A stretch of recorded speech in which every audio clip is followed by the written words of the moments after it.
Bonjour à tous, nous faisons cette vidéo pour vous présenter le nouveau module de consolidation de dossiers que nous avons développé et qui est sorti aujourd'hui. Alors, dans la liste de vos dossiers, lorsque vous créez un nouveau dossier, vous retrouverez un nouveau bouton qui s'appelle dossier de groupement.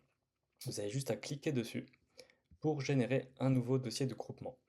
Alors, pour l'identifier, on a mis une petite icône avec ici un immeuble pour voir la différence entre un dossier normal et un dossier de conso, ou qu'on appelle groupement pour le moment. On rentre dedans. Assez simplement, on va pouvoir le renommer, donc ma conso, et fixer le nombre d'exercices à afficher.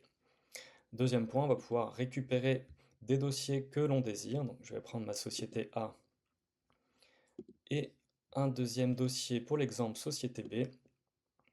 Et c'est la seule chose que vous avez à faire.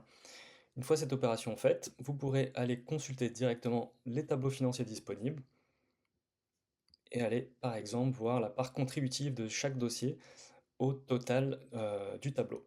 Donc par exemple ici, la société A a contribué à 130 000 euros pour un chiffre d'affaires de service total de 390 000 euros. Voilà, et on peut même accéder au détail le plus fin, donc voir la composition du chiffre d'affaires pour la société A, ici qui résulte de deux ventes de services pour 30 000 et 100 000 euros. Voilà, donc vous pouvez accéder à l'ensemble de ces détails sur l'ensemble des soldes du SIG ici en l'occurrence.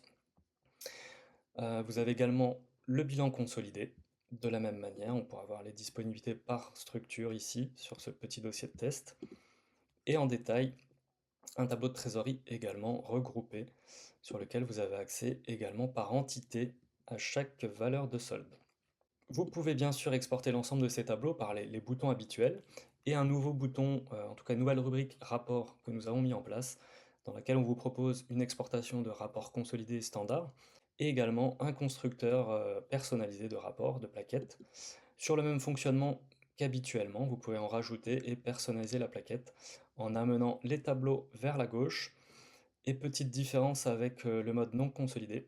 Donc pour chaque tableau, vous pourrez choisir trois modes d'affichage. Donc sans aucun détail, ça vous affichera que la valeur du solde. On peut également choisir le mode de solde par société, c'est le niveau de contribution que nous avons vu. Et enfin, le mode détail par société, donc vous aurez à la fois le solde, la contribution par société et le détail de la composition de la contribution par société. Voilà un petit peu sur cette présentation très rapide. On a hâte d'avoir vos retours sur le sujet, notamment sur des sujets de consolidation pure, à savoir au niveau de l'IS. Aujourd'hui, effectivement, on consolide juste, c'est la raison pour laquelle on l'a appelé groupement, parce que la consolidation a encore quelques petits sujets à traiter, notamment le calcul de l'IS au niveau groupe et les retraitements des intercos. Voilà, c'est des sujets dont on a conscience. Le code est prévu pour que ça se passe bien pour le faire, donc ça, il n'y aura pas de gros sujets. Maintenant, on attend vos retours pour déjà avoir ces premières visions d'un point de vue opérationnel, si déjà ça peut convenir et s'il y a des petits sujets à la marge pour corriger le tir avant d'approfondir tout ça vers de la consolidation un peu plus avancée. Voilà, je vous remercie, merci de votre écoute, au revoir.